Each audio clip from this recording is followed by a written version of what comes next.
Hey, what's up? I'm Nic Rollo. I'm a producer, engineer, and songwriter. Still have COVID, still coughing, annoyingly. I am back for episode 2 of Producer Breaks Down a Beat.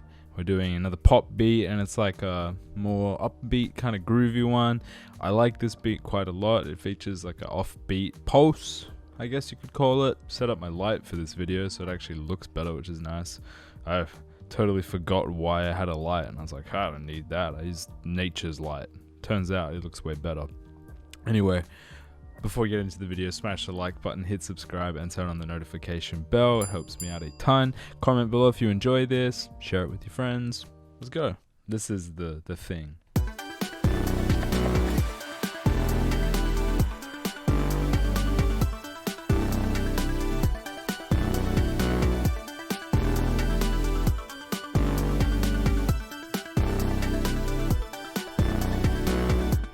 Yeah. Groovy and fun. I don't know how to make breakdown videos, it turns out. And let's start with the core of it, which is the pad and the chords. So offbeat.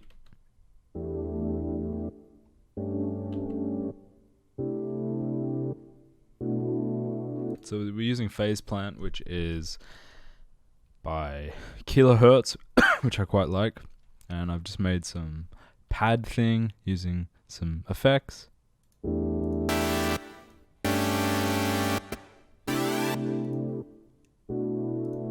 Let's have a bit of reverb here. We like reverb, spaces it out, puts it in the mix. This song uses the same chords the whole way through. Lazy boy. So we're finding out more of Nic's lazy habits. This beat is called All In, by the way. You can buy it if you're a rapper or a singer. Or you can just watch. So the verse starts off with just the chords and then a drum pattern.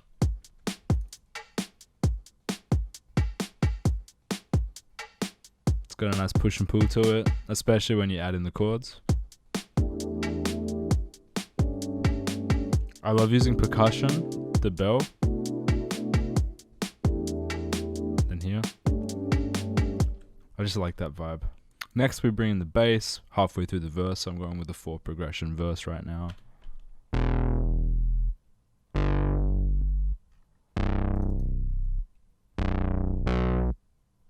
So it has the same offbeat rhythm and occasionally has a little boom, boom. And so that comes in for 2 progressions after the first progression of just chords and drums. The last song we did, there was no drums right at the beginning, and then it had filtered drums, so I haven't done that for this one.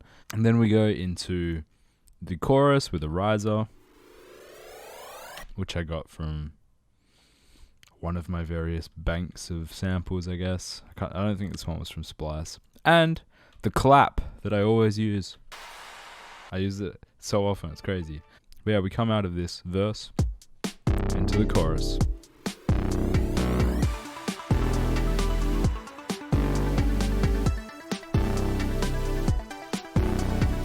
So off the bat, we can hear a few things happening here. First off, we have a chorus pad, which is bright. So that's kind of something that I do quite often, is the verse or the main pad is quite filtered and dark. And then the chorus hits and you bring in a really airy, bright pad. Instantly, just like the treble that suddenly comes in, it just feels so much better. You feel, it's like alive suddenly. Phase Plant again. This time I'm using a more sorry synth, I guess. Yeah, I like Phase Plant. It's fun. It's kind of like Serum, but different.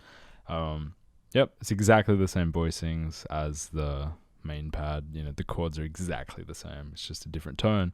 And together, they work together. They're not really clashing too much. Like, obviously there's a little bit of clash going on, but they're complementary. And I'm just filtering off a little bit in both of these pads, I imagine. Yeah, pretty much the same. So I think probably one of the most fundamental things in this chorus is this arpeggiator I've got.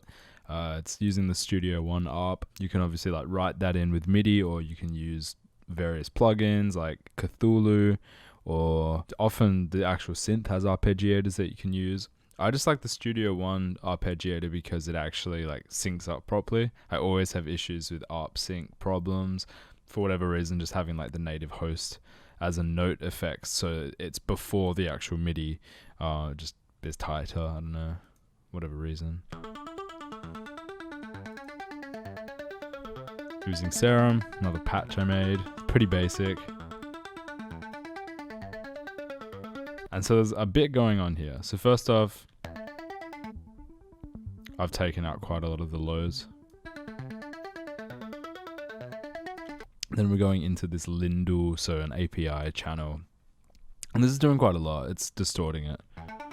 Without it.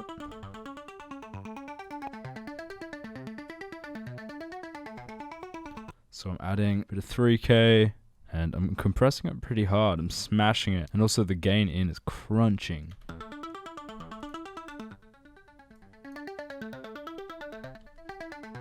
I don't know. It adds vibe. I like it. I like what it does. It makes it meaty. Then we're going into the Pan Man, which is, you know, the movement is nice, but the arpeggiator, I don't know. I really enjoy it. Anyway, next we're on to this.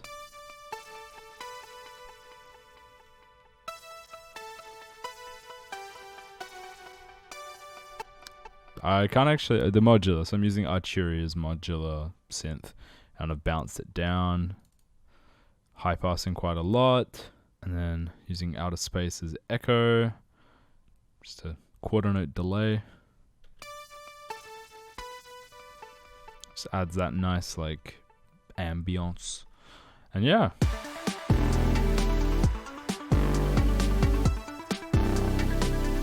Not sure why I've consolidated that one. Anyway, we got two progressions of the chorus, then back into the verse.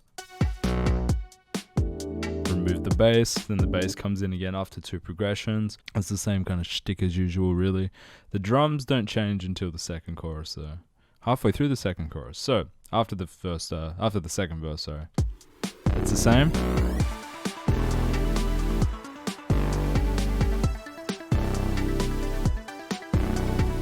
So then the exciting part for like the post-chorus / kind of like chorus part 2 developmental area is we obviously have the riser and clap coming in again. And we have this fill that we haven't heard yet, which is probably from Splice. That's pretty cool. It's not even in the right tempo, but we just made it stretch.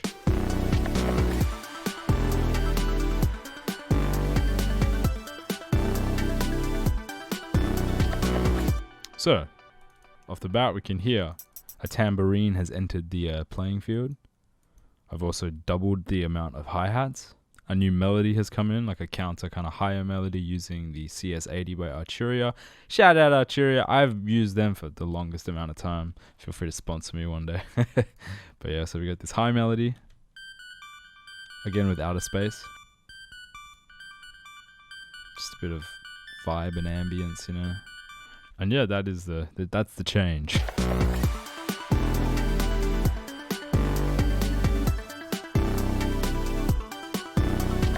But if you notice, what's kind of happening here is I'm adding treble to the song as we progress. It's like the verse is darker, then the first chorus hits, there's that brighter pad, and then the second chorus hits with the second part. I add in a tambourine, which has like so much treble to it. Then the second synth comes in, which is a high synth. You know? I guess like I haven't even thought about this before, but I guess the subconscious just adding treble makes it feel like a chorus. It kind of feels louder. But anyway, so we get out of that chorus. Just to the synth. Main pad. Just a little breakdown section. It's not a bridge, it's just a breakdown. Maybe the singer goes, oh yeah, oh. You know, do a little thing. Go back into the second part of the chorus. So it's like the full chorus, obviously, but we're now coming in with what was the post-chorus before. Again, it just feels more like it hits harder. There's more development to it.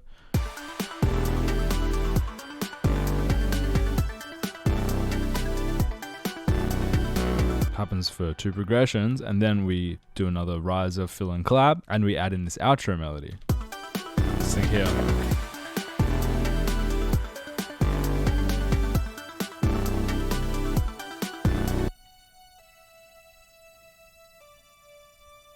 Pretty simple. It's just using Arturia's Farfisa. I don't know how to say it. It's an organ and it's nice. And again, more treble. Just keep adding more and more top end. That's not necessarily what I always do, but that's the case here. So we add that in, it lifts it again, and then after that second, or the third and the fourth progression of that last chorus, it goes into a dropout section. And there's a slow fade out, which you might not be able to hear since, I don't think you'll be able to hear that. But yeah, fades out slowly, we drop away things. It's a nice ending to the song if you ask me. I keep coughing, it's the worst. If we look at the actual processing that's going on, it's just EQ. There's the API on the drum bus.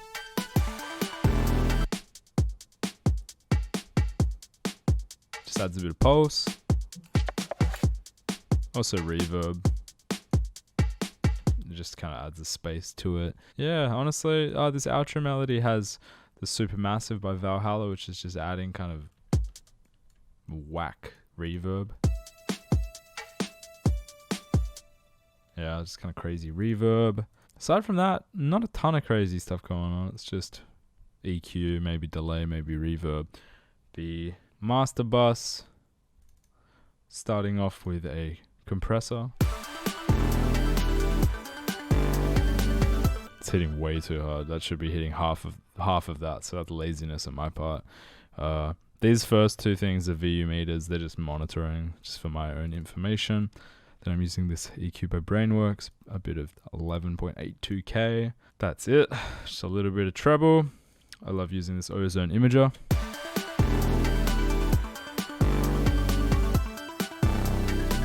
Yeah, it spreads it out so nicely. It's such a great plugin. Using Goldfuss. Wow, it's doing a lot.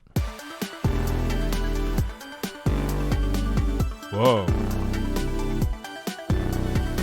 Adds so much brightness to it. That's crazy. Yeah, this is a good plugin. It can be a little bit, you have to mind the brightness if you have it.